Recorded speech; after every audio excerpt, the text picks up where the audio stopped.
Muse by Ahab. He changed his tune. Ha ha ha. And he asked for Euphoria. I think I recognize the name, or all their names sound the same. No, I don't recognize watching this video 2 months ago, it says. So maybe it's a new one. Let's copy the link address here. Have you heard this song, Babs? I don't think I have. I have a bit of a history with Muse, and Fran and I guested on a podcast called Unsung Podcast, where we went through kind of all of Muse's discography. Mm-hmm. And let's just say this is from the latter half of Muse, which we're not such a fan of. I think I can speak on both of our behalves. Feel free to correct me in the chat, Fran. So I don't think I've heard this. So I have some reservations, but again, trying to keep that mind open. yeah, that's good. Yeah, open mind. I have realized that my mind is definitely more open the older I get. Amen to that. And yeah, that's nice. But yeah, so it's kind of both. I guess I'm more open, but maybe a little bit more grumpy as well. I don't know. I don't know. But yeah, let's play Muse Euphoria, and I'll make a poll as well. Here we go.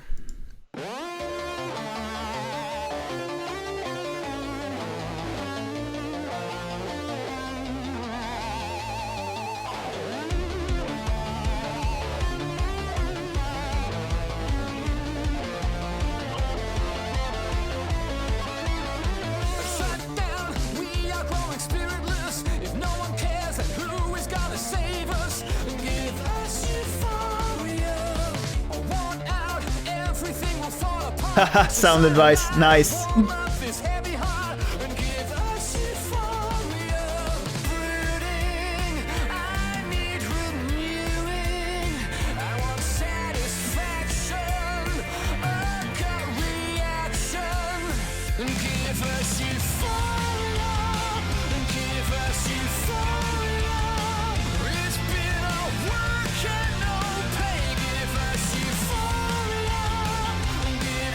TY, nice.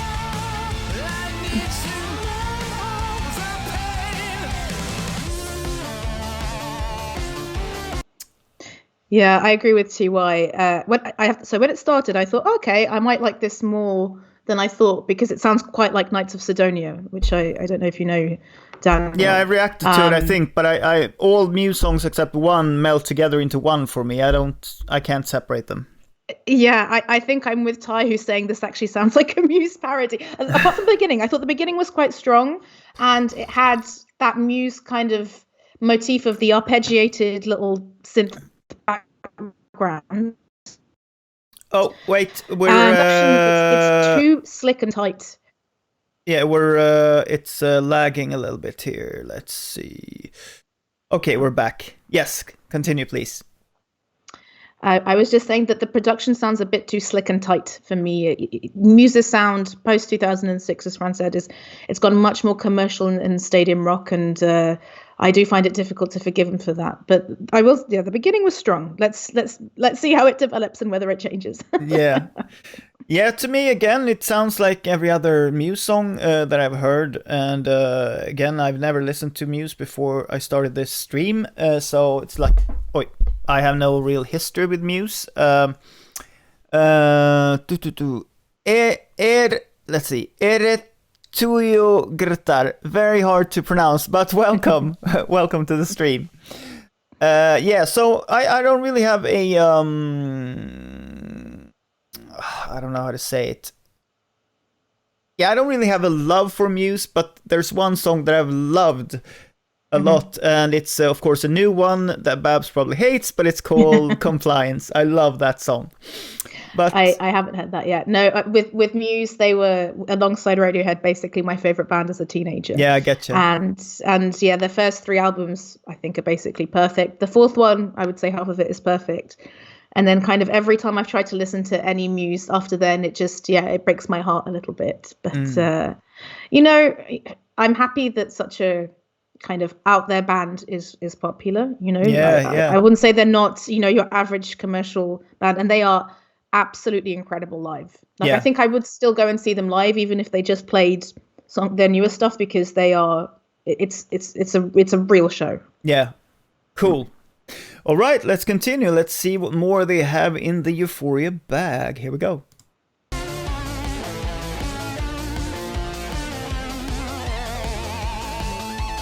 And yeah, I love the arpeggios as well. Yeah, that's cool. We're becoming restless, our last hope, and only you can save us and give us euphoria. Sealed off, we are running out of air, so start a fire. TY. This love affair, and give us euphoria. Brooding, I need renewing, I need satisfaction. This sounds like a million other Muse songs. Like I wouldn't even be able to name this particular section. Oh, yeah.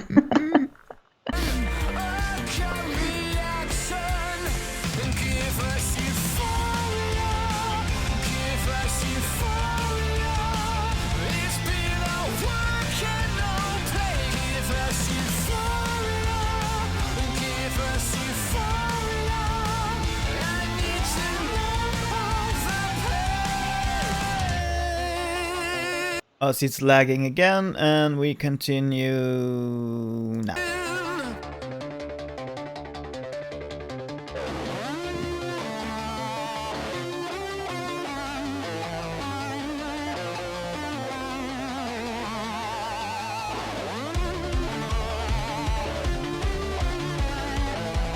The solo is good. Sure, why not? Why the hell not? Yeah.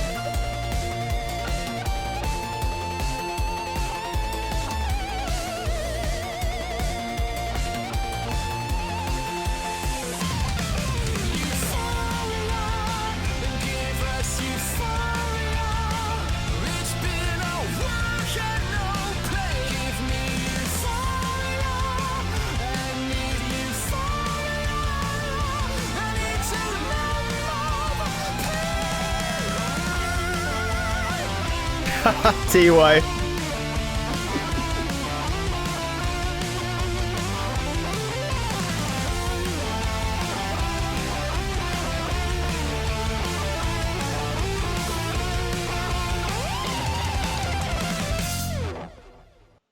All right, Muse Euphoria. Do you want to go first or should I go first?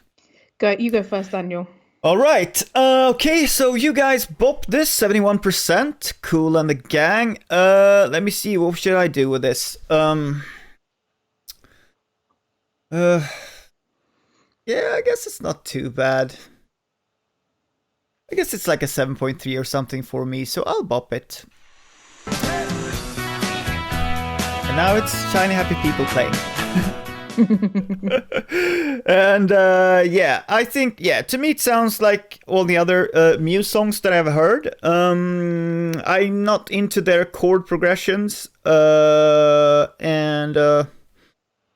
yeah, and I don't think I really have a problem with the production. I guess, you know, it's very massive and very, very produced. I mean, it doesn't lend itself to any like chills or anything like that for me, but yeah, it sounds good. I mean, they're obviously supreme players and singers and all that, but it's just a mess. I mean, for me, not the song in itself, but all the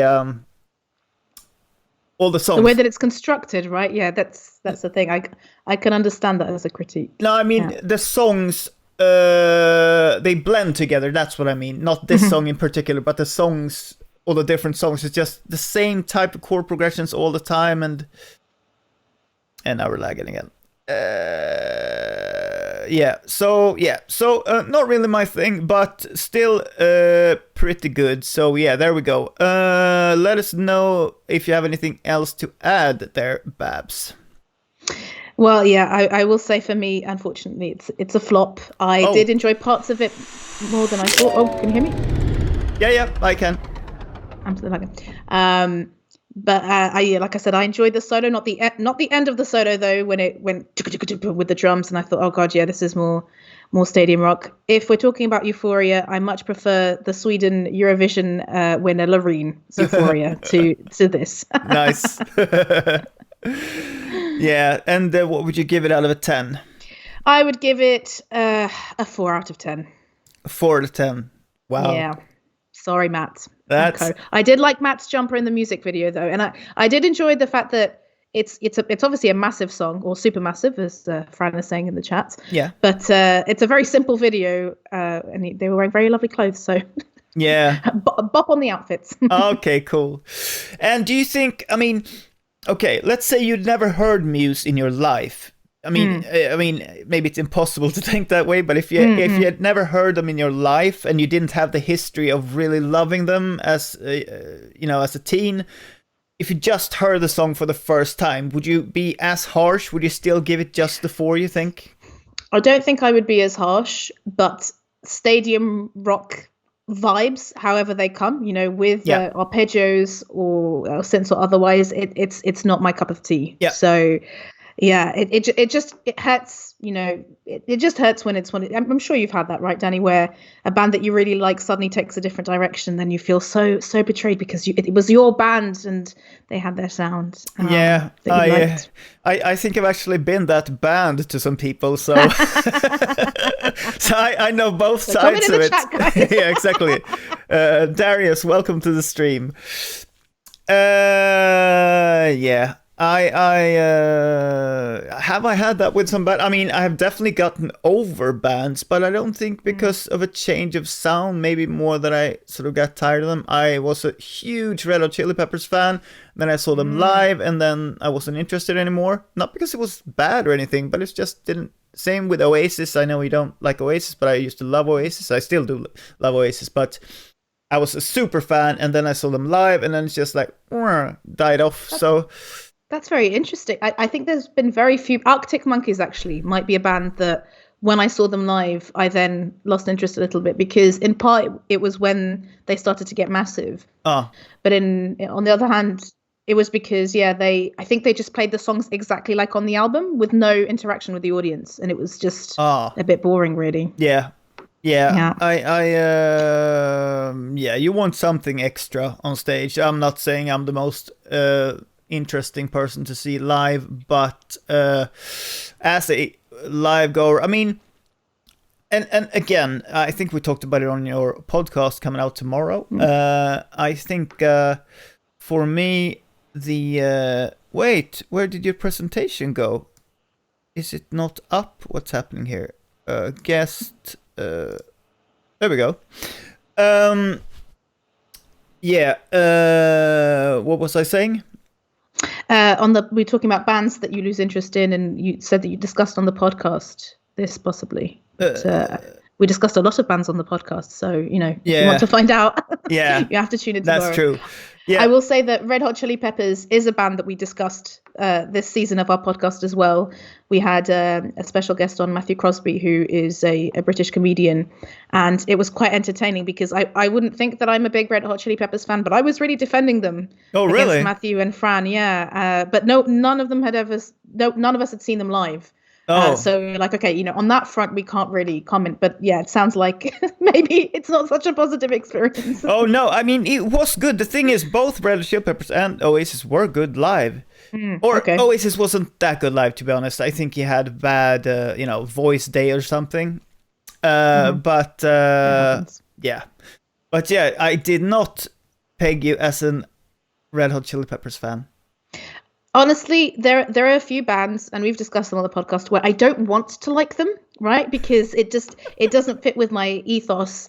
But there's something about the stupid teenage boy attitude of Red Hot Chili Peppers that I really like. Their lyrics are so dumb, but I kind of enjoy that. They, at least, especially in the early days, they don't take themselves too seriously, and I do like that in a band. I don't like it when a band is too pretentious. Despite, I did like Radiohead, and they don't, I would say, on the surface have a big sense of humor, but they've got some good songs. I can't deny it. No, I agree. I haven't been listening to Red Hot. I've actually reacted to some of their newer stuff on the stream here, but not really into it that much anymore.